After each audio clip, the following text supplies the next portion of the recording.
बोलो देवादिदेव चमत्कारिक 23वें तीर्थंकर श्री पारसनाथ भगवान की। वर्तमान शासन नायक जिनका कल मोक्ष होने वाला है, ऐसे महावीर भगवान की। कुंडलपुर के बड़े बाबा की। आचार्य गुरुदेव श्री विद्यासागर जी, आचार्य गुरुदेव श्री समय सागर जी महाराज की। परम पूज्य गुना में विराजमान परम पूज्य मुनि श्री निर्दोष सागर जी, निर्लोभ सागर जी, निरुपम सागर जी महाराज की। समस्त आचार्य संघ की। आज बहुत दिनों बाद दोनों युगल बहनों को पूजन करते यहाँ सुना है, सोनल दीदी और मीनल दीदी को। जोरदार तालियां बजाइएगा इनके सम्मान में, क्योंकि ये गुना का नाम रोशन कर रही हैं। चलते हैं आज पुनः उन महान संतों के चरणों में बैठकर अपने आत्म कल्याण की कुछ बातें समझते हैं, क्योंकि देखते ही देखते और जानते ही जानते ये चातुर्मास का क्रम निकलता जा रहा है। कल निष्ठापन का कार्यक्रम होगा। कल बहुत कंजेस्टेड कार्यक्रम प्रातः 6:30 बजे से ही प्रारंभ हो जाएंगे, क्योंकि महावीर भवन में अभिषेक शांति धारा एवं निर्वाण लाड़ू चढ़ाने का एवं पूज्य महाराज श्री के विशेष प्रवचन निष्ठापन के कार्यक्रम के साथ में जो अष्टानिका महापर्व में सिद्धों की आराधना करने के लिए हम जा रहे हैं, उन महान पात्रों का चयन भी कल होना है। सौभाग्यशाली हैं वह जो इस महान अनुष्ठान में, इस महान सिद्धों की आराधना में मुख्य पात्र बनकर के और प्रभु की आराधना करने का सौभाग्य प्राप्त करेंगे। जो बनेंगे वो बनेंगे, लेकिन हम तो भावना जरूर ये भाएं कि हम ही मुख्य पात्र बनने का सौभाग्य प्राप्त करें, क्योंकि जैन दर्शन तो भाव प्रदान है। चलते हैं। कल समस्त कार्यक्रम हमारे लल्लन भैया जी के निर्देशन में पूज्य महाराज श्री के सानिध्य में यहाँ पर आयोजित होगा।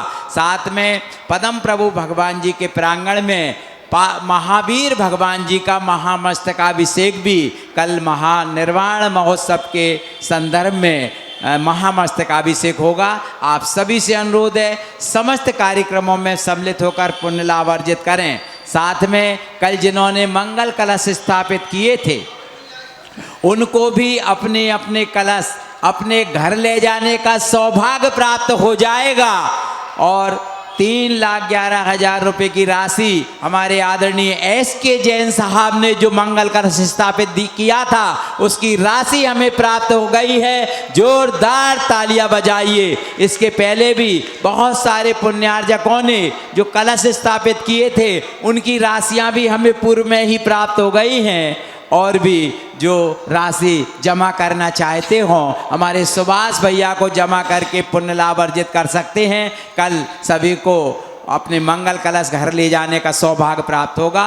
और आपने जो पूरे चतुर्मास के क्रम में महामंत्र नमोकार की आराधना की है, उसका भी कल अंतिम दिन होगा कि आप अपनी काउंटिंग जोड़ करके पर्ची में लिख करके अपना नाम और पता और मोबाइल नंबर जरूर लिखें। अपनी जितनी भी काउंटिंग हुए हैं कल की तारीख डाल करके इस पेटी में, तो इस मंदिर वाले सभी जगह ये पेटी रखी हुई है, सभी जिनालयों पर ये व्यवस्था है। कृपया उसको कल रख दें। कल के बाद आपकी काउंटिंग स्वीकार नहीं की जाएगी, क्योंकि उनको देख करके ही उस महान पात्र का चयन होगा जिसने सबसे अधिक महामंत्र नमोकार की जाप की होगी। उनको चांदी के पात्र, पूजन के पात्र प्रदान करके सम्मानित किया जाएगा। उससे कुछ कुछ दौड़ में जो पीछे रह गए होंगे, उनको भी सम्मानित किया जाएगा।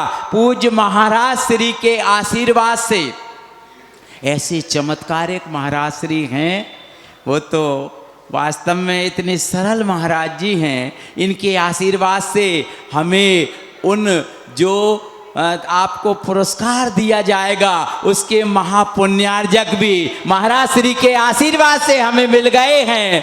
और लगभग 1 लाख रुपए की राशि, लगभग कम ज़्यादा भी हो सकती है, आदरणीय बंटी भैया बंटी भैया कौन से? राजस्थान वाले, कामा, राजस्थान के भैया ने हमको स्वीकृति प्रदान की है कि जितने भी ये पात्र आप यहाँ पर देंगे उनके लिए पूरे पैसे हम देंगे। जोरदार तालियां बजाइए बंटी भैया एवं पूरे परिवार कामा राजस्थान वालों के सम्मान में।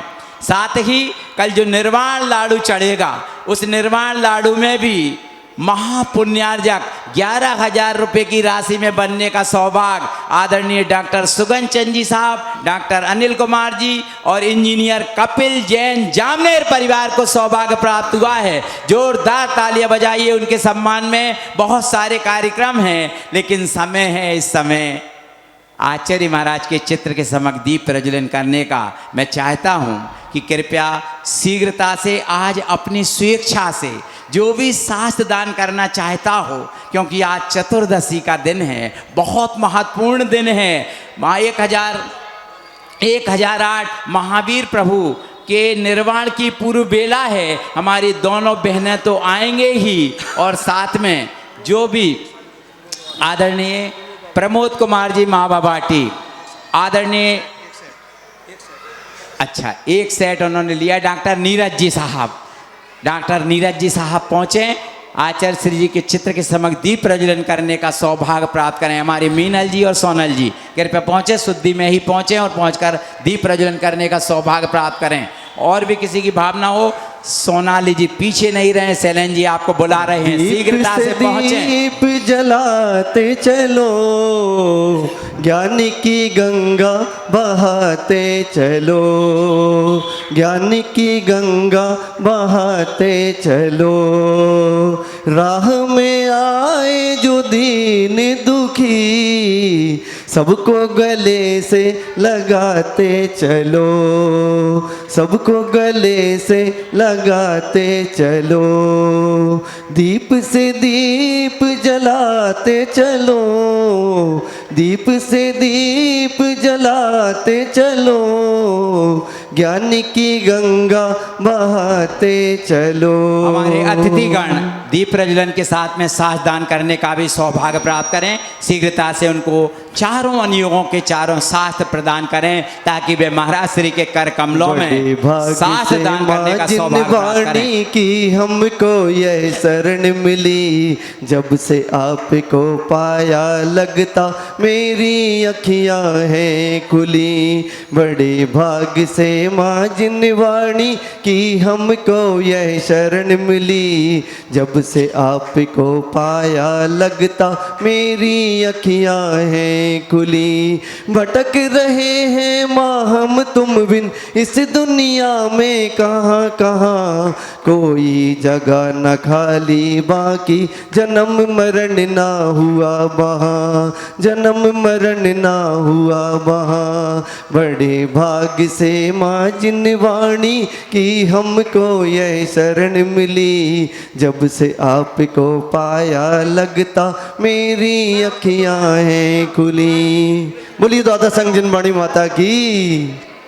श्रीमती सुमन जी अपनी काउंटिंग को इसी में अपने हाथ से ही डालें और साथ दान करने का भी सौभाग्य प्राप्त करें। हो सकता है ऐसे ऐसे लोगों ने लाखों लाख जाप दे करके महान पुण्य अर्जित किया है।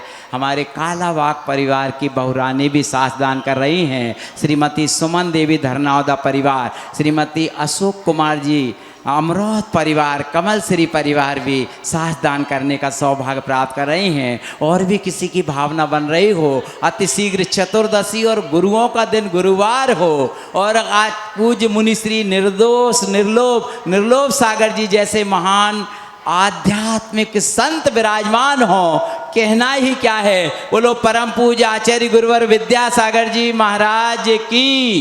पूज्य महाराज श्री के युगल चरणों में सत सत नमोस्तु अर्पित करते हुए प्रार्थना करते हैं, क्षमा के साथ कि हमने 6 मिनट आपके अधिक ले लिए हैं। आपके चरणों में नमोस्तु अर्पित करके प्रार्थना करते हैं कि पुरुषार्थ सिद्धि उपाय ग्रंथ के माध्यम से ज्ञान अर्जित कराने की कृपा करें। नमोस्तु नमोस्तु। सभी लोग नवार नमो कर पढ़ेंगे। बोलिए त्रिकालवर्ती 9 देवताओं की, मूल्य श्री चिंतामणि पार्श्वनाथ भगवान की, आचार्य भगवंत गुरुवर श्री विद्यासागर जी महाराज की, परम पूज्य आचार्य श्री शमेशाह जी महाराज की, परम पूज्य मुनिवर श्री निर्दोष शाह जी महाराज की। प्यारे बंधु, पुरुषार्थ शुद्धि उपाय नामक श्रावकाचार ग्रंथ में आचार्य अमृतचंद महाराज जी विस्तार से अहिंसा की चर्चा करने के उपरांत अब सत्य व्रत की चर्चा कर रहे हैं। वस्तुतः जैसे कि आपको कल बताया गया था कि आपको जन्म से ही 3 वरदान मिले हैं। वरदान कहें या बल कहें, 3 तरह के बल मिले हैं यूँ कह सकते हैं, या 3 तरह के वरदान मिले हैं ये कह सकते हैं। आपके पास मनोबल है, वचन बल है, काय बल है। ये दुनिया की सबसे बड़ी हस्ती है, ताकत है, शक्ति है। यदि व्यक्ति इनका सदुपयोग करना जानता है तो, और यदि इनका सदुपयोग करना नहीं जानता है तो ये इनके लिए ये 3 प्रकार के अभिशाप हैं। एक मन का अभिशाप है, एक वचन का अभिशाप है, एक काय का अभिशाप है।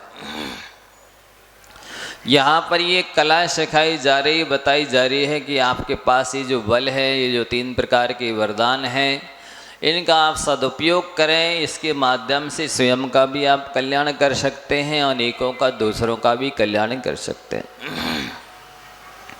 जैसा कि बताया गया था कि तीर्थंकर परमात्मा की दिव्य ध्वनि घिरती है तो संख्यात असंख्यात जीवों का कल्याण होता है। इसी उपकार की वजह से नमोकार मंत्र में उनको पहले रखा गया है। बड़े तो सिद्ध परमेष्टि भगवान हैं, क्योंकि उनके 8 कर्म नष्ट हो गए हैं, उनको अपने चरम और परम लक्ष्य की प्राप्ति हो गई है। लेकिन अरहंत परमेष्टि भगवान ने दिव्य ध्वनि खिराई है, उन्होंने धर्म तीर्थ की प्रवृत्ति की है, जीवों का कल्याण किया है। इसलिए जिसके पास ज़्यादा गुण है उन गुणों की कीमत नहीं है, जो उपकारी है उसकी ज़्यादा कीमत है। परोपकारी जीव महनीय होता है, पूजनीय होता है, श्रेष्ठ होता है, वंदनीय होता है। वस्तुतः भगवान के बाद में नंबर यदि किसी का है तो परोपकारी जीव का है। चाहे वह वैद्य डॉक्टर के रूप में परोपकार करता हो, या चाहे किसी भी रूप में किसी का तन से मन से धन से उपकार करता है, तो वो भगवान के बाद उसका नंबर आता है। तो इसलिए यहाँ पर आपको बताया जा रहा है कि आप या तो चाहे तो मौन रह करके ही अपना कल्याण कर सकते हैं। मौनम सर्वार्थ साधनम, मौन से ही धर्म अर्थ काम मोक्ष 4 पुरुषार्थों की सिद्धि होती है। मौन रह कर के बहुत कुछ संदेश दिया जा सकता है, उपदेश दिया जा सकता है। जैसे कि दीपक बोलता नहीं है, दीपक का परिचय उसका प्रकाश देता है। दीपक बोलता नहीं है, लेकिन उसके प्रकाश में अनेकों का हित हो जाता है, कल्याण हो जाता है, उपकार हो जाता है। इसी प्रकार से व्यक्ति यदि मौन रहता है तो अनेकों जीवों को अभयदान मिल जाता है, अनेकों जीवों का कल्याण होता है। व्यक्ति अपना कल्याण कर लेता है तो संसार का सबसे बड़ा उपकार करता है वह। तो जैसे कल बताया था कि speech is gold but silence is golden. बोलना यदि सोना है तो मौन रहना सोने से बने आभूषण जैसा है। और व्यक्ति बोल करके उतना नहीं फंसता है जितना कि मौन रह करके उतना नहीं संकट में पड़ता जितना बोल करके फंस जाता है। तो यहाँ पर ये बताया जा रहा है कि आपका जब जन्म हुआ था उसके ग्रह नक्षत्र देख करके ज्योतिषी आपकी कुंडली बनाता है। जन्म की कुंडली ज्योतिषी बनाता है, लेकिन भविष्य की कुंडली आप स्वयं बनाएंगे। आपके भविष्य की कुंडली कोई ज्योतिषी नहीं बनाएगा, कोई देव नहीं बनाएगा, कोई व्यक्ति नहीं बनाएगा, कोई राजा नहीं बनाएगा। आपकी भविष्य की कुंडली आपको स्वयं बनानी है। जीव स्वयं बनाता भी है, और यदि बोलते भी हैं तो सत्य बोलिए, क्योंकि सत्य बोलने वाले व्यक्ति में 1000 हाथियों का बल होता है। सत्यवादी के पास 1000 हाथियों का बल होता है, आपके पास ना सही कोई धन का बल, ना होवे कोई मित्र का बल, ना होवे किसी प्रकार का और शारीरिक बल, यदि सत्य का बल आपके पास है तो आप सबसे ज़्यादा बलवान हैं। झूठ बोलने वाले को याद रखना पड़ता है कि मैंने कल क्या बोला था, लेकिन सत्य बोलने वाले को याद नहीं रखना पड़ता कि मैंने कब क्या कहा था। इसलिए यहाँ पर बताया जा रहा है कि असत्य वह है, गाथा नंबर 91 है, 91। इसमें कहा यदिदम प्रमाद योगा दशविधानम विधेते किमपि तद नृतमपि विज्ञेयम तद भेदा संति चत्वारा। जो प्रमाद के योग से कुछ भी कहा जाता है वो सब कुछ असत्य के अंतर्गत आता है। प्रमाद के 15 भेद हैं। विकहा तहा कसाया इंद्र निद्दा तहेव पणवोये चदु चदु पणमेगम हंति प्रमादा हो पणरसा। गौमठसार जीवकांड में कहा है कि 4 विकथाएं यदि आप करते हैं तो आप झूठ बोल रहे हैं। स्त्री कथा करें या पुरुष, स्त्रियां पुरुष कथा करें, ये झूठ के अंतर्गत आता है, असत्य के अंतर्गत है। भोजन कथा कर रहे हैं, यदि ये भोजन संबंधी चर्चा कर रहे हैं, इसका मतलब आप झूठ बोल रहे हैं।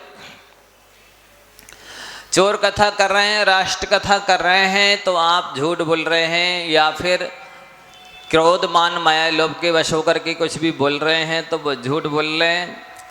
5 इंद्रियों के विषयों के पोषण करने के लिए बोल रहे हैं तो झूठ बोल रहे हैं। निद्रा के में जो कुछ बोला जाता है वो झूठ होता है। स्नेह के वश होकर के व्यक्ति झूठ बोलता है। इसलिए प्रमाद के योग से जो कुछ भी बोला जाता है वह झूठ कहलाता है। तो आपको वस्तुतः अपना परिचय पत्र देकर के अपनी पात्रता का परिचय मत दीजिए। अपनी वाणी के माध्यम से अपनी पात्रता का परिचय आप दे सकते हैं। एक जंगल में चौराहे पर व्यक्ति बैठा था, उसकी आंखें नहीं थी, लेकिन एक व्यक्ति निकला। उसने कहा क्यों सूरदास जी, क्या यहाँ से हमारे मंत्री वगैरह निकले हैं? वो समझ गया कि ये राजा है। और थोड़ी देर बाद मंत्री निकला, तो क्यों सूरदास, यहाँ से क्या राजा निकले हैं? उसको समझ गया ये मंत्री है। फिर थोड़ी देर में सेनापति निकला, क्यों रे सूरदास, क्या यहाँ से राजा निकले हैं? उनकी वाणी को सुन करके उसने, सूरदास जी ने परिचय प्राप्त कर लिया कि ये राजा है, ये मंत्री है, ये कोतवाल है, ये सेनापति है। सब कुछ वाणी के माध्यम से पता चल गया। बाकी बायोडाटा नहीं पूछा उसने, लेकिन वाणी के माध्यम से समझ लिया कि व्यक्ति कितने गहरे में है। वास्तव में वाणी ही हमारे व्यक्तित्व का परिचय देती है कि हम सज्जन हैं कि दुर्जन हैं, मानी हैं कि विनम्र हैं, पढ़े लिखे हैं कि बिना पढ़े लिखे हैं, कंजूस हैं कि उदार हैं। और जो व्यक्ति प्रसन्न मुख से बात करता है, वास्तव में उसने सामने वाले का क्या क्या उपकार नहीं किया, सब कुछ कर दिया। कल बताया था कि ये सब सज्जन लोग जब देखते हैं तो सब दुख हर लेते हैं, और जब बोलते हैं तो सब सुख प्रदान कर देते हैं। कोई धन की कोई फैसिलिटी की जरूरत नहीं पड़ी, वाणी ने और आँखों ने ही सब दुख हर लिए और सब सुख प्रदान कर दिए। वस्तुतः आपके पास ये है जन्म से आप, लेकिन इसका महत्व नहीं समझते हैं, इसकी कीमत नहीं करते हैं, तो इसका दुरुपयोग ही होता है। तो यहाँ कहा जा रहा है कि असत्य के अनेक भेद हैं, उनमें से 4 प्रमुख असत्यों की चर्चा करने जा रहे हैं। स्वक्षेत्र काल भाव ही सदपि ही यस्मिन् निषिध्यते वस्तु तत्प्रथम असत्यम सत नास्ति यथा देवदत्र। स्वयं के द्रव्य क्षेत्र काल भाव से जो वस्तु है उसके लिए निषेध करना कि नहीं है, ये पहला असत्य माना जाता है। जैसे मान लो कहा कि वर्तमान में साधु नहीं होते, ये पहला असत्य है, क्योंकि आचार्यों ने लिखा है कि नहीं पंचम काल के अंत तक साधु होंगे।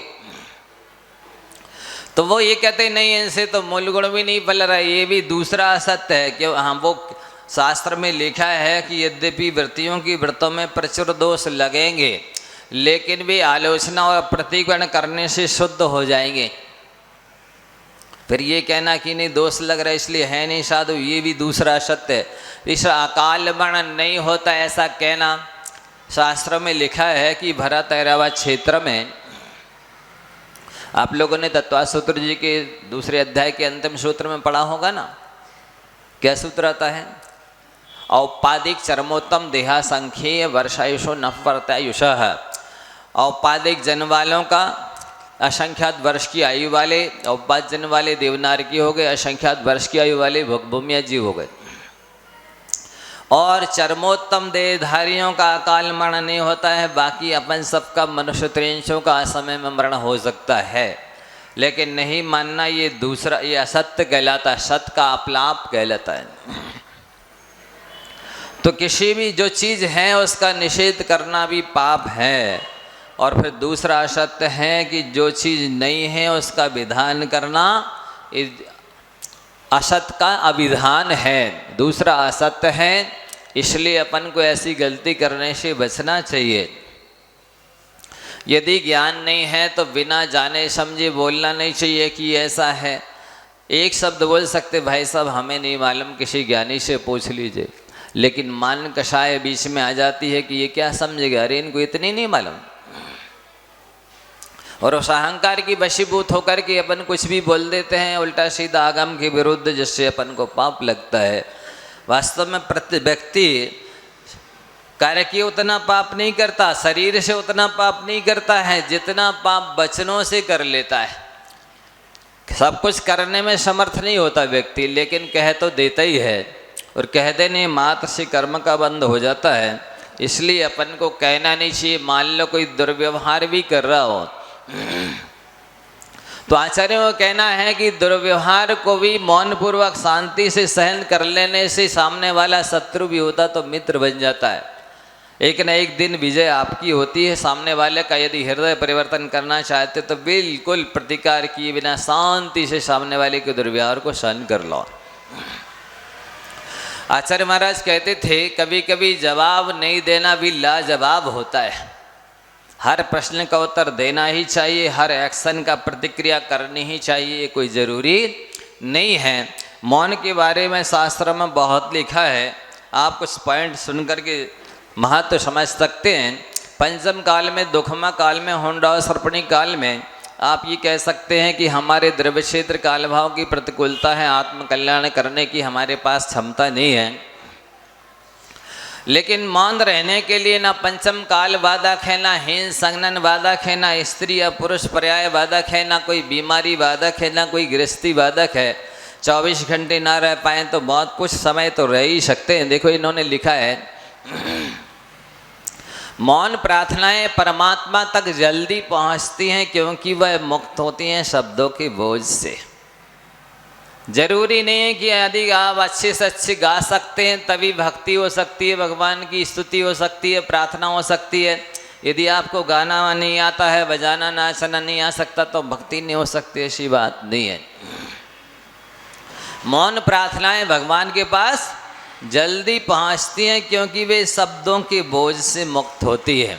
इसलिए मौन पूर्वक पूजा भी की जा सकती, भक्ति स्तुति भी की जा सकती है। आप करने की कोशिश करें। वस्तुतः बोलने से तो ज़्यादा और हिंसा होती है, और मौन रहने से वो साबद्ध से भी अपन बच जाते हैं। मधुर बोलना कला है और मौन रहना महाकला है। मधुर बोलना कला है और मौन रहना महाकला है। शास्त्र में लिखा है कि वाकई में औचित्य गुण, आचार्य महाराज बहुत महत्व देते थे औचित्य गुण को। मतलब किस द्रव्य, किस क्षेत्र, किस काल, किस भाव में क्या करना उचित है, क्या करना आवश्यक है, क्या करना महत्वपूर्ण है, ये जो जानता है एक बात वो विवेकी माना जाता है। दूसरी बात, जो व्यक्ति दान या वचनों के द्वारा सामने वाले को संतुष्ट नहीं कर सकता वो अविवेकी माना जाता है। आप दान दे करके संतुष्ट कर सकते हैं, दान नहीं भी है तो केवल शब्दों के द्वारा भी आप सामने वाले को संतुष्ट कर सकते हैं। जैसी संतुष्टि मिठाई, रसगुल्ला, जलेबी के खाने से नहीं मिलती, उससे भी कहीं ज़्यादा अधिक संतुष्टि मीठे वचनों से मिलती है। मीठे वचनों से ज़्यादा आनंद देने की क्षमता इस संसार में किसी भी चीज़ के पास नहीं है। सबसे अधिक आनंद आता है तो मीठे और सम्मानपूर्ण वचन, प्रशंसा के वचन सुनकर के आता है। आचार्य महाराज कहते थे, कि जिस समय किसी की संलेखना होती है शरीर पूरा शिथिल हो जाता है, एकदम बोलने तक की क्षमता नहीं रहती है। यहाँ तक कि कोई कुछ सुनाता है तो सुनने तक की क्षमता नहीं रहती है। ऐसी स्थिति में भी व्यक्ति के पास स्वयं की प्रशंसा सुनने की क्षमता रहती है। स्वयं की प्रशंसा करो तो वो नहीं कहेगा कि मत करो, हमें नहीं सुनना। भले डमोकार मंत्र सुनने के लिए मना कर दे, पर प्रशंसा सुनने के लिए मना नहीं करेगा। इसलिए उस समय निर्यापक जो होते हैं, समाधि कराने वाले, भी उसको प्रशंसा करके, प्रोत्साहित कर करके, उसका मनोबल बढ़ा करके धर्म ध्यान कराते हैं। तो क्या कहा कि मौन रहना कला है? नहीं, बोलना कला है, पर मौन रहना महाकला है। इतना अवश्य है कि तत्काल में कुछ सामने वाला इतनी समझेगा नहीं तो सुविधाएं प्रदान नहीं करेगा। यदि समझेगा नहीं तो उतना सम्मान नहीं देगा कि आपके पास कितना व्यक्तित्व, क्या कला है, कितना ज्ञान है। नहीं समझेगा तो सम्मान नहीं देगा, ये बात अलग है। लेकिन मान का मर्दन होगा, उससे जो पुण्य का बंध होगा, उससे अगले जन्मों में अनंत गुना ज़्यादा सम्मान मिलेगा आपको। तो आदमी बोल करके ज़्यादा फंसता है। मौन आगमन संबंधी विघ्नों को भी दूर करता है। मौन रहने से अनेक तरह के विघ्न टल जाते हैं, हट जाते हैं।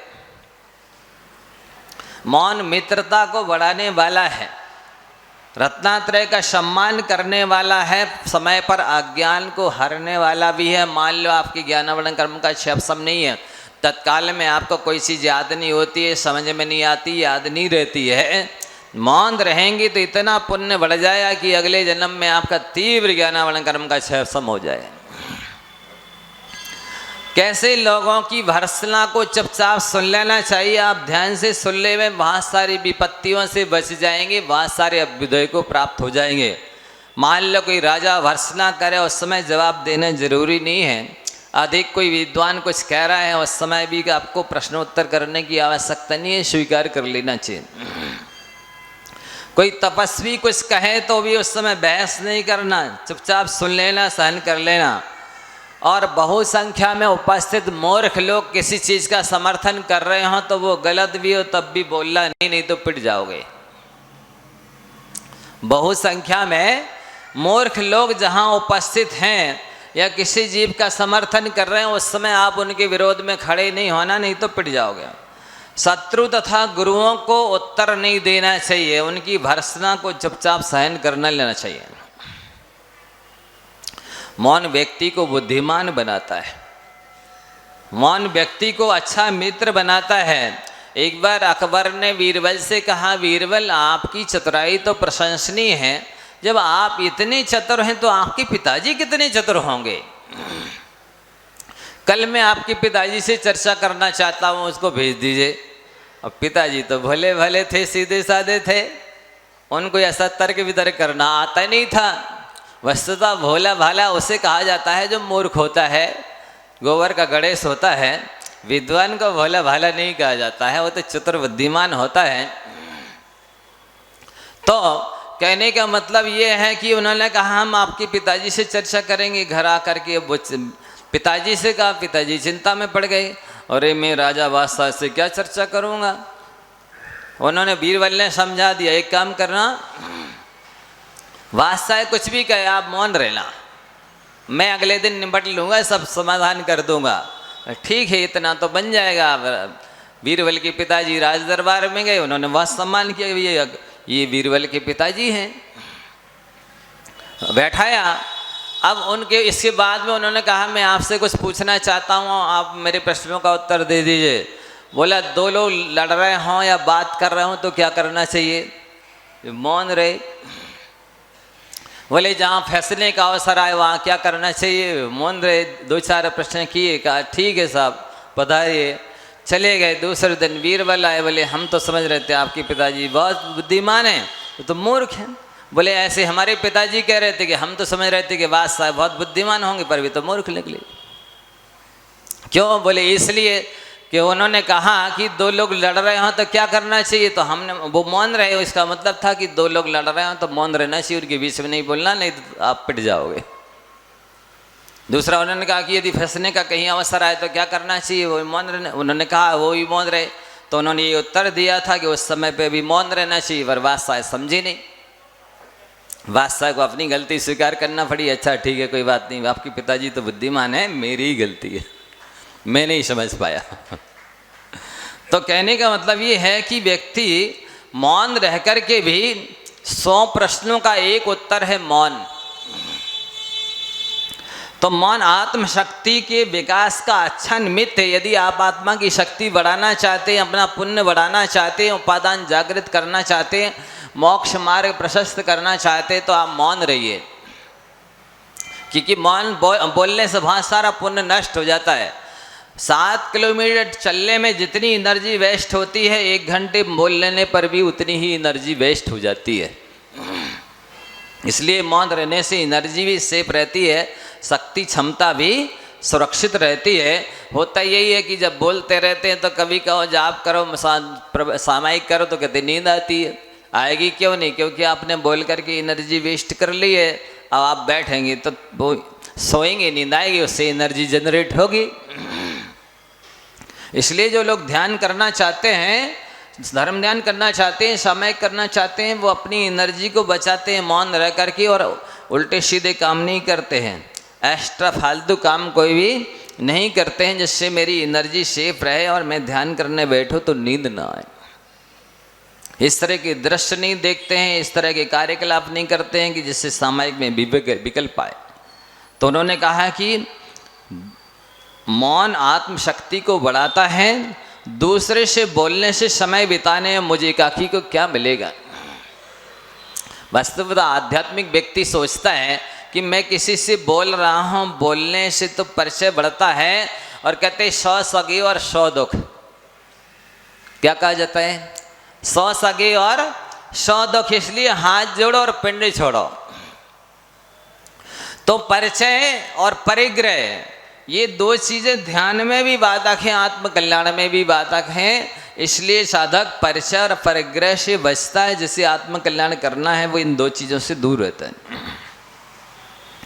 मनुष्य जितना बोल करके बिगाड़ता है, अपना अहित करता है, उतना मौन रह करके कभी भी अपना बिगाड़ नहीं करता, अहित नहीं करता है। और एक विशेष बात है, मौन के वृक्ष पर शांति के फल लगते हैं। व्यक्ति शांति तो चाहता है, लेकिन बोल करके, बड़बड़ा करके, भुनभुना करके, गुनगुना करके नहीं शांति चाहता है, वो भुनभुना करके शांति चाहता है। गुनगुनाए तब फिर भी ठीक है, लेकिन भुनभुनाना छोड़ता नहीं है और शांति चाहता है। बहस करने से, विवाद करने से कभी धन्यवाद नहीं मिलता है। इसलिए बहस विवाद से बचे। यदि शांति चाहते हैं तो मौन के वृक्ष पर ही शांति के फल लगेंगे। क्रोध को जीतने में मौन बहुत सहायक है। जितना मौन सहायक है, उतना दूसरी कोई भी वस्तु सहायक नहीं है। क्रोध जब भी आए, सबसे पहले आप मौन ले लीजिए, दूसरे नंबर पर स्थान छोड़ दीजिए, तीसरे स्थान पर दूसरा माने उपयोग को बदल लीजिए। पुस्तक पढ़ने लग जाइए तो आपका क्रोध शांत हो जाएगा। क्योंकि जैसे कुत्ता अपनी सीमा के अंदर ही गुर्राता है, भौंकता है, सीमा क्रॉस करने के बाद लक्ष्मण रेखा पार हो जाए व्यक्ति, फिर वो भौंकता नहीं है। ठीक इसी प्रकार से क्रोध भी कुत्ते की तरह है। वो तभी तक आता है जब जिस निमित्त से गुस्सा मैंने आ रहा है, वो निमित्त सामने रहेगा तो गुस्सा आएगा। इसलिए उस निमित्त से दूर हट जाइए, स्थान छोड़ दीजिए, प्रसंग बदल दीजिए।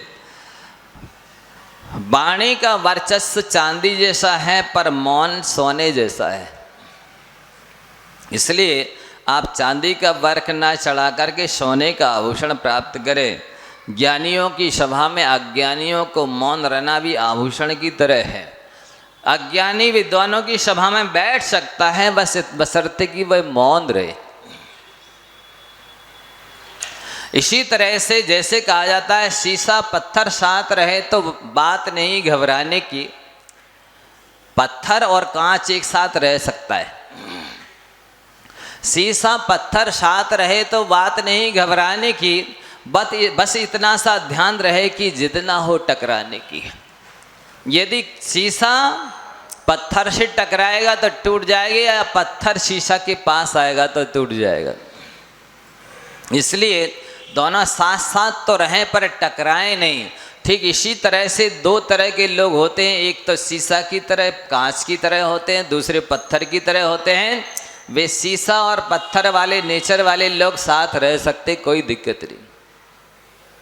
लेकिन यदि शीशा के नेचर वाला व्यक्ति पत्थर के नेचर जैसे व्यक्ति के पास जाएगा तो वो तक खुद चूर चूर हो जाएगा। इसलिए उसको रह करके भी टकराहट से बचना चाहिए, भले आप सही क्यों ना हो। जैसे आप मान लो हाईवे पर चल रहे हैं, हाईवे पर चल रहे हैं और राइट साइड अपनी साइड से चल रहे हैं और सामने वाला गलत साइड से आ रहा है, वो रॉन्ग साइड चल रहा है, इसके बाद भी आप टकराहट से बचिए, क्योंकि जिस प्रकार से सीधे राइट साइड से चलने वाला रॉन्ग साइड से आने वाले से भिड़ेगा तो नुकसान क्षति तो दोनों की होगी। ठीक इसी प्रकार से आप सही हैं, आपकी गलती नहीं है, गलती सामने वाले की, इसके बाद भी आप टकराहट से बटिए। क्योंकि जैसे मान लो आप मनुष्य के लिए तो कह देते हैं वैसे तो मुझे गुस्सा नहीं आता है, पर कोई गलती करता है तो गुस्सा अवश्य आता है। तो फिर आपकी शांति किस काम की है, आपकी क्रोध की विजय किस काम की है, जो मौके पर काम नहीं आई। मान लो चलो ठीक है मनुष्य है, आप सकरे रास्ते से जा रहे हैं और उधर से कोई सांड आ रहा है, आपकी कोई गलती नहीं है, सिंह तो वो हिला रहा है, क्या करोगे बोलो? साइड दोगे कि नहीं? आप राजा साहब हैं और वो सांड है, इसलिए अपनी राजा शाही को एक तरफ रखिए, धीरे से साइड में हो जाइए, इसी में आपका भला है। यदि आप सांड से टकराओगे तो क्षति आपकी। तो सांड की नेचर के मनुष्य भी होते हैं, इसलिए जब सांड को आप साइड दे सकते हैं, उधर से सांप आ रहा है और वो रॉन्ग साइड से आ रहा है और आप राइट साइड से जा रहे हैं, बोलो क्या करोगे? उसको साइड देना चाहिए ना, वो गलत रॉन्ग साइड से आ रहा है, आप तो चले जाइए सीधे बिल्कुल, क्या होगा? सांप को साइड नहीं देंगे तो क्षति आपकी ही होगी। ऐसे सांप के नेचर के लोग भी होते, ऐसी महिलाएं भी हो सकती हैं, यहाँ गुनाह की महिलाओं की बात नहीं कर रहे, लेकिन हो सकते हैं ऐसे नेचर वाले लोग, तो आप उनको भी उस सांप की तरह साइड दे दीजिए, सांड की तरह साइड दे दीजिए, अपने व्यक्तित्व को शांति से अपने पास रखिए। नहीं मैं बड़ा हूँ, मैं ज़्यादा पढ़ा लिखा हूँ, मैं ज़्यादा योग्य हूँ, इसलिए मैं तो साइड नहीं दूंगा। यदि आपने ये सोचा तो निश्चित ही टकराने से क्षति तो होने वाली है। और कुछ ना हो या ना हो, लेकिन शांति तो भंग अवश्य होगी। वस्तुतः जो पढ़े लिखे होते हैं, ज्ञानी साधक होते, समझदार लोग होते हैं, वे राज्य भी क्यों ना चला जाए लेकिन अपनी शांति भंग नहीं करेंगे। शांति की कीमत तीन लोग की संपत्ति की कीमत से ज़्यादा है। इसलिए बंधु अपने शांति को सुरक्षित रखिए। दुनिया के सारे काम जितने भी किए जाते हैं, लौकिक पढ़ाई लिखाई की जाती है, धन कमाया जाता है, कुछ भी किया जाता है, सुख शांति के लिए किया जाता है। पर ये जरूरी नहीं है जिसके पास सुख हो उसके पास शांति भी हो, लेकिन ये जरूरी है कि जिसके पास शांति होगी उसके पास सुख तो अवश्य होगा। इसलिए शांति को अवश्य बनाए रखें और इससे सुखी रहेंगे आप। यदि शांति भंग हुई तो सुख तो पहले ही चला जाता है। फिर आगे लिखते हैं, जो सही जीवन जीता है वह सही है और उस मौन में दूसरे के शब्दों से अधिक शक्ति होती है। सही जीवन जीने वाला तो सही है ही, लेकिन यदि वह मौन पूर्वक रहता है तो वास्तव में शब्दों से ज़्यादा ताकत मौन के पास है। शब्दों में शक्ति होती है। जैसे माने कई बार शब्द होता है, बम ब्लास्ट होता है तो कई बिल्डिंग हिल जाती है, क्रैक हो जाती है, पत्थर टूट जाते हैं। शक्ति तो है, शब्द ब्रह्म के पास ताकत है। लेकिन किसी भी तरह का शब्द हो, चाहे माने एटम बम का शब्द हो, बंदूक का हो, और किसी भी चीज़ का मेघ का शब्द हो, उन दुनिया के सारे शब्दों से भी ज़्यादा ताकत मौन में है। यदि ऐसा नहीं होता तो जो मुनिराज हैं शुद्धोपयोग कुल ध्यान को प्राप्त होते हैं, उस समय भी कुछ ना कुछ बड़बड़ाते रहते, वे सब कुछ छोड़ करके मौन का आलम्बन लेते हैं। तब कहीं जो घातिया कर्म हैं वे चूर चूर हो जाते हैं, आत्मा से अलग हो जाते हैं और केवल ज्ञान की प्राप्ति हो जाती है। मौन समस्त विवादों को समाप्त करने का बहुत सहज और सरल तरीका है। इसलिए आप बस एक बात अवश्य याद रखना, जितनी भी मौन की महिमा बताई जा रही शास्त्रों में, उसकी महिमा तभी है जब आप कहते हैं आप तुम बोलो या ना बोलो इस बात का गम नहीं है, तुम मुस्कुरा कर देख लो यह भी बोलने से कम नहीं है। बोलो या ना बोलो इस बात का गम नहीं है कि अरे तुम मले बोले ही नहीं, तुमने टकराए थे, बातें ही नहीं की, तुमने कुछ पूछा ही नहीं। मुस्कुरा कर यदि आत्मीयता से आप देखते हैं फिर बोलने की आवश्यकता नहीं रह जाती है। मौन रहने वाला ही मौज में रहता है। जैसे आटे में आप लोग मौन दे देते हैं ना, तो वो व्यंजन जो है ना स्वादिष्ट बन जाता है। ठीक इसी प्रकार से मौन रहने से धर्म ध्यान में 4 चांद लग जाते हैं, पुण्य कई गुनी वृद्धि हो जाती है।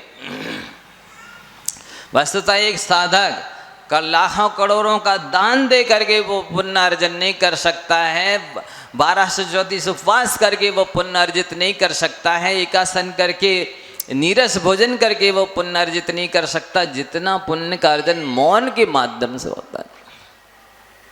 मौन से बहुत ज़्यादा तेजी से पुण्य का बंध होता है, साथ से पुण्य का बंध होता है, पुण्यानुमति पुण्य का बंध होता है और मोक्ष मार्ग प्रशस्त होता है। यदि आप चुप रहेंगे तो आपको पछताना नहीं पड़ेगा। बोलने वाले को बाद में कई ऐसे शब्द निकल जाते हैं कि पश्चाताप करना पड़ता है। ज्ञानी और अज्ञानी में यही अंतर है कि ज्ञानी सोच करके बोलता है और अज्ञानी बोल करके शोक करता है, सोचता है कि हम चूक गए, हमने गलत बोल दिया। वाकई में देखा जाए जितने भी समाज में, परिवार में, कुटुंब में, रिश्तेदारी में जितने झगड़े हैं, जितने मनमुटाव हैं, जितने बैर विरोध हैं, वो बोलने की वजह से हैं। यदि कोई मौन रहता होता और उसकी किसी से बुराई हो जाए तो मुझे बता दो। ये व्यक्ति हमेशा मौन रहता है पर इसकी अनेकों से बुराई है। एक आध से भी बता दो कि इसकी इससे बुराई है। मौन रहने वाले की बुराई होती नहीं। मौन के द्वारा इंद्रियों को नियंत्रण में करना आसान हो जाता है, इंद्रिय विजय सरल हो जाता है, साधना करना सुगम हो जाता है। इसलिए मौन को पहले महत्व दिया गया है। और व्यक्ति भाषा के द्वारा दूसरों से और मौन के माध्यम से स्वयं से संपर्क स्थापित करता है। आप बोलोगे तो दूसरों से संपर्क होगा, संबंध होगा, परिचय होगा, लेन देन होगा, रिश्तेदारी होगी। लेकिन मौन रहोगे तो आप आत्मा से संबंध होगा, आत्मा से संपर्क होगा, आत्मा से रिश्तेदारी होगी, आत्मा का लेन देन होगा। इसलिए आत्मा से बात करनी है तो आप मौन रहिए। हमारे पवित्र विचारों का मंदिर है मौन। यदि आप पवित्र विचार उत्पन्न करना चाहते हैं, आपके अंदर पवित्र विचार हैं, उन्हें सुरक्षित रखना चाहते हैं, तो आप मौन रहिए। मौन के द्वारा 169 महापुरुषों के पद होते हैं। 24 तीर्थंकर हैं, 9 नारायण, 9 प्रतिनारायण, 9 बलभद्र, 9 नारद, 11 रुद्र हैं, 14 कामदेव हैं, 24 कामदेव हैं, 14 कुलकर हैं, 48 तीर्थंकरों के माता पिता हैं। ये 169 महापुरुषों में एक भी ऐसा पद नहीं है जो मौन रहने वाले को प्राप्त ना होवे। मौन रहने वाले सारे पदों को प्राप्त कर सकता है। इसके लिए कोई संगठन की आवश्यकता नहीं है, कोई विशेष तरह के तप त्याग की आवश्यकता नहीं है। मौन रहना, मौन बहुत बड़ी साधना है, बहुत बड़ा तप है, बहुत बड़ा संयम है, बहुत बड़ा त्याग है, बहुत बड़ा मान मर्दन का तरीका है। ये मनुष्य पर्याय में सबसे ज़्यादा अधिक यदि कोई कषाय होती है तो वो मन कषाय होती है। मनुष्य सारे के सारे काम प्रेस्टीज पॉइंट बना करके करता है, मोच के लिए करता है, मान कषाय के लिए करता है। जिनेन्द्र वर्णी जी ने एक जगह लिखा है कि हे मानव, यदि तू कल्याण करना चाहता है तो जैसे बने तैसे अपनी मान कषाय का मर्दन कर, और जिन कामों से मान कषाय का मर्दन हो वे काम कर। इसमें सबसे अच्छा काम मौन है। मौन रहने से सबसे ज़्यादा मान का मर्दन होता है। शब्द संवाद और विसंवाद उत्पन्न करते हैं और मौन स्वयं का स्वाद उत्पन्न करता है। यदि आत्मा का स्वाद चखना चाहते हो, कैसा भगवान आत्मा है, वीतराग निर्विकल्प सहजानंद स्वभावी, यदि उस ज्ञायक स्वभाव का आनंद लेना चाहते हो, निराकल सुख चाहते हो, तो मौन रहना सीख जाओ। शब्द हीरे मोती से भी ज़्यादा अमूल्य हैं। इसलिए आवश्यकता पड़ने पर ही बोले, अन्यथा मौन रहे। शब्दों की कीमत बहुत है, लेकिन लोग दिन भर इतना बोलते रहते हैं कि मरते समय नमोकार मंत्र पढ़ने तक के लिए वचन वरगणाएं नहीं बचती हैं, क्योंकि ये वचन वरगणाएं सीमित हैं, इनका क्षयपसम सीमित है, इनके लायक पुण्य कम है। आप अभी बोल डालेंगे तो वाकई में कई लोगों की स्थिति बनती, कोमा में चले जाते हैं, बोलती बंद हो जाती है, बेहोश हो जाते हैं, बिल्कुल असमर्थ हो जाते हैं, इशारा तक नहीं कर पाते, क्योंकि उन्होंने अपने जीवन में इतना ज़्यादा बोल लिया है कि वे सारी वचन वरगणाएं समाप्त हो गई हैं, पुण्य समाप्त हो गया है, अब चाहते हुए भी वो नहीं बोल पाते। मौन रहने से ये आप बात ध्यान रखिए कि नहीं, हम मौन रहेंगे तो सामने वाले की और मनमानी हो जाएगी, बढ़ती चली जाएगी, वो तो अनाप शनाप कहेगा, वो अपनी प्रेस्टीज बना लेगा, वो अपने धन कमा लेगा, वो अपना बात कुछ अपना पक्ष समर्थन कर लेगा। ये आप भूल जाइए, मौन रहने से सत्य मृत नहीं हो जाता है, मौन रहने से सत्य मरण को प्राप्त नहीं हो जाता है। सत्य तो सत्य ही रहता है, उसको फांसी पर भी लटका दो तब भी सत्य सत्य ही है, और असत्य सिंहासन पर भी बैठ जाए तो असत्य तो असत्य ही रहता है।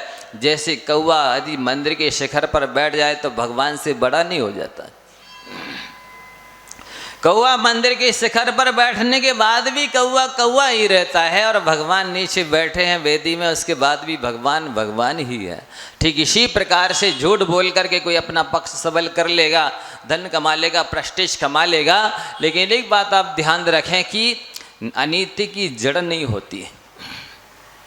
जैसे बिना फाउंडेशन का, बिना नींव का, बिना जो महल बनता है उसकी ज़्यादा लाइफ नहीं होती है, बिना जड़ का वृक्ष ज़्यादा देर टिक नहीं सकता है। ठीक इसी प्रकार से असत्य भी ज़्यादा देर चलने वाला नहीं है।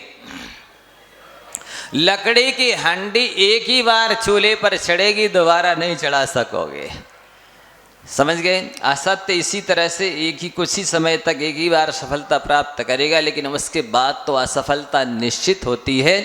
समय हो गया है, बहुत सारी बातें इस विषय में करनी है, समय रहते की जाएंगी। आप इतना समझ करके प्रयास करें कि मौन रहे। कल जो मुख्य पात्रों का चयन होना है वे मैं तो नहीं बता पा रहा, लेकिन एक हमारे जो व्रती भैया जी हैं, जो हमारे लाडले भैया जी हैं, वे ही आपको बताएंगे। वे काफ़ी अस्वस्थ हैं, लेकिन आप करतल ध्वनि से उनके स्वास्थ्य की कामना कीजिए, ताकि वह हमारे कल के कार्यक्रम में हमको पुण्य लाभ अर्जित कराने में निमित्त बन सकें। श्रद्धेय भैया जी, बड़ा सौभाग्य का समय है। मैं यहाँ पर लगभग 8 वर्षों से आ रहा हूँ और अभी 3-4 वर्षों से लगभग लगातार आप लोगों को सौभाग्य प्राप्त हो रहा है चातुर्मास का। और इन 3-4 वर्षों में ये ऐसा पहला चातुर्मास देखने को मिला जिसमें ज्ञान की वर्षा हुई है।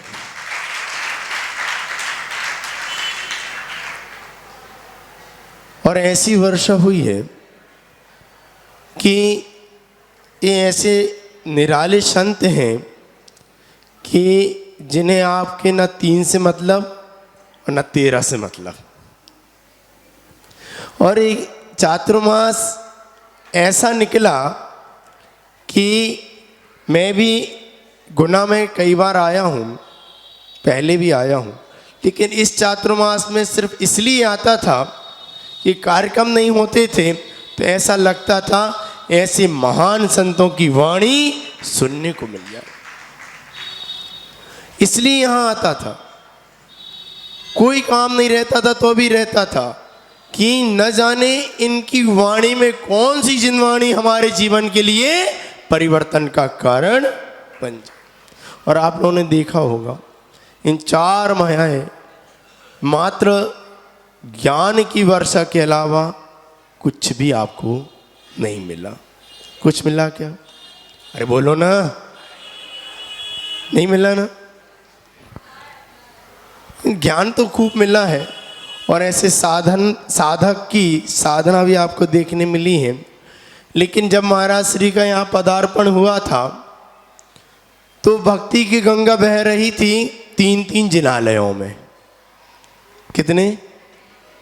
त्रिमूर्ति में भी थी, वासुपूज जिनालय में भी और छोटे मंदिर में भी। तीनों जिनालयों में भक्ति की गंगा अष्टानिका महापर्व मनाया जा रहा था। मात्र एक जिनालय रह गया था, वो था पार्श्वनाथ जिनालय, बड़ा मंदिर। आप लोग नहीं चाहते कि ज्ञान की इस गंगा में कुछ भक्ति की गंगा भी हो जाए? क्योंकि साधु तो साधना में रत रहता है, लेकिन श्रावक आराधना के बिना नहीं रह सकता। तो उसके लिए भी आवश्यक है। मैंने उस अष्टानिका महापर्व पर भी कहा था आप लोगों से, और आज पुनः कह रहा हूं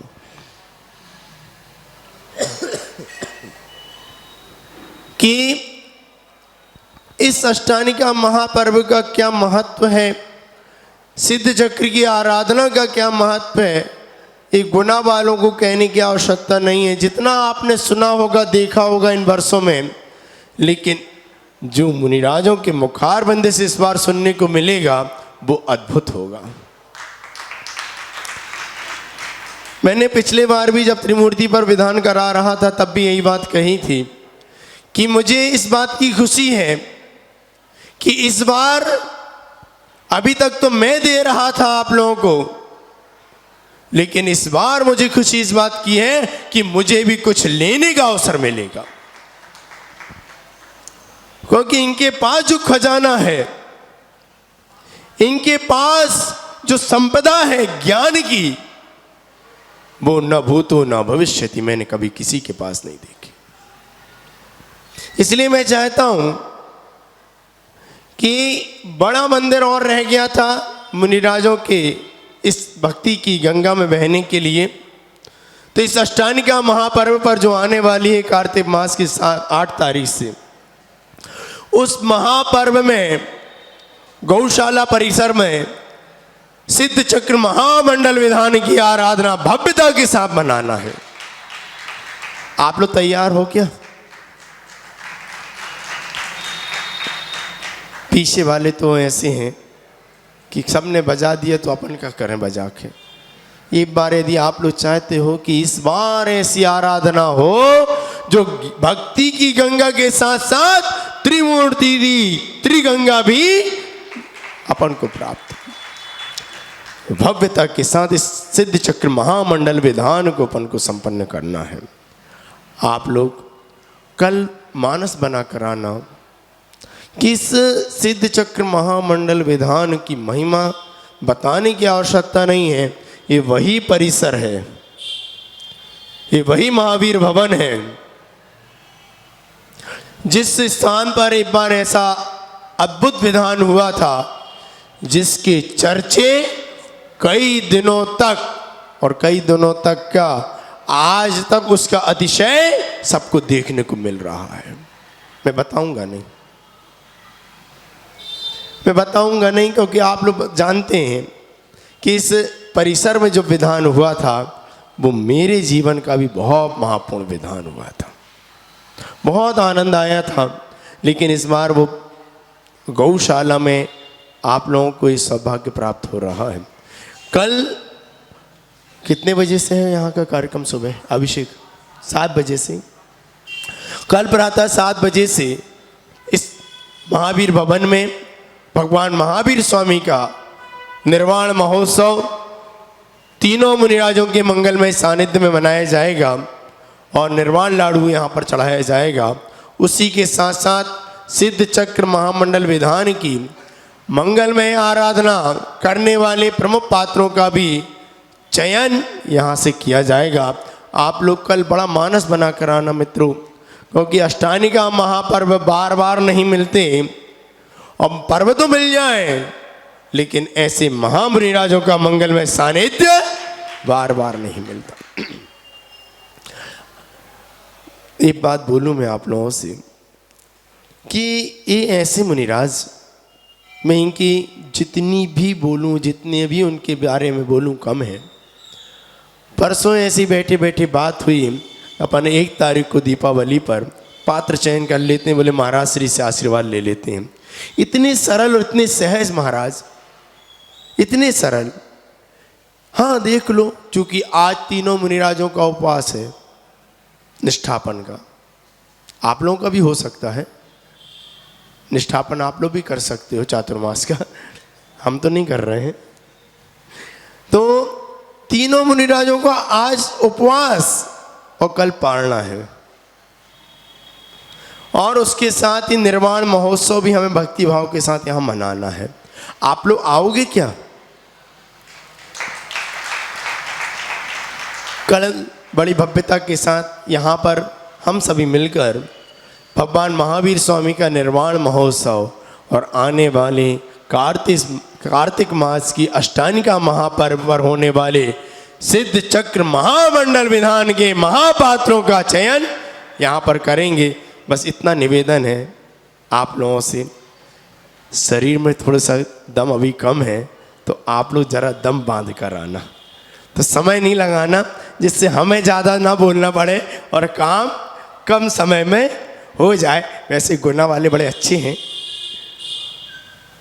और हमेशा भक्ति में आगे रहते हैं, तो ज़्यादा बोलने की मुझे आवश्यकता नहीं पड़ेगी। मेरा इशारा हमेशा आँखों से हुआ करता है। जब कलश स्थापना की बात आई थी तब भी आँखों के इशारे पर ही सारे काम हो गए थे। मैं चाहता हूँ इस बार भी कल महापात्रों का चयन होना है वो भी आँखों ही आँखों में इशारे में कार्य हो जाए तो बड़ा अच्छा कार्य हो। ऐसी भावनाओं के साथ बोलिए आचार्य गुरुवर श्री विद्यासागर जी महामुनिराज की, सिद्ध चक्र महामंडल विधान की, परम पूज्य मुनि श्री निर्दोष सागर जी, निर्लोभ सागर जी, निरुपम सागर जी महामुनिराजों की। श्रद्धेय भैया जी से अनुरोध करते हैं, अध्यक्ष जी कृपया पधारें, एक श्रीफल अर्पित करें पूरी कमेटी की ओर से। महाराज श्री के सानिध्य में तो होगा ही होगा, लेकिन श्रद्धेय लल्लन भैया जी भी उस विधान में अपना निर्देशन देने करके हमें गौरवान्वित करें। आपकी तालियां यहाँ बताएंगी क्योंकि बिल्कुल बिल्कुल श्रीफल हम जरूर लेंगे क्योंकि अभी भेंट नहीं किया है, लेकिन अष्टानिका के लिए नहीं है। हाँ अभी देखते हैं उसका नहीं आपका मिलेगा। मार्ग आपने बहुत अच्छा भाव बनाया है।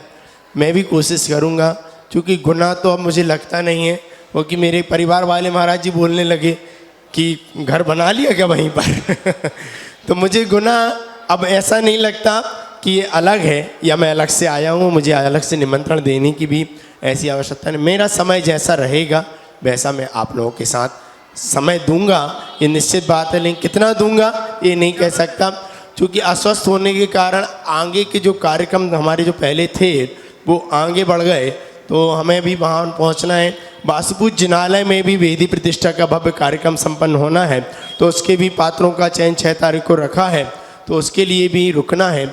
उसके बाद मुझे खिमलासा महाराज श्री के पास पहुँचना है, क्योंकि वहाँ पर बहुत बड़ा कार्यक्रम वहाँ संपन्न होना है, पंचकल्याणक प्रतिष्ठा महोत्सव दिसंबर में, और मान स्तंभ भी थोड़ा सा डैमेज हो रहा है, उसके भगवानों का निष्ठापन भी करना है, शिलान्यास भी कराना है, और वहाँ की रूपरेखा आगे की भी बनानी है। सभी कार्यक्रमों में यदि चतुर्दशी को आप मन बना लेंगे तो सारे कार्यक्रम में आपका सानिध्य हमें मिल जाएगा। जा बाणे के ज्ञान से सूझे लोकालोक, सो वाणी मस्तक नमो सदा देत हूँ ढोक।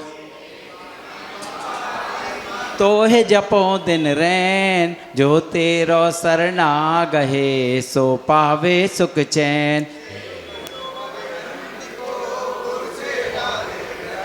दया धर्म पालो सदा, यही मोक्ष का पंथ।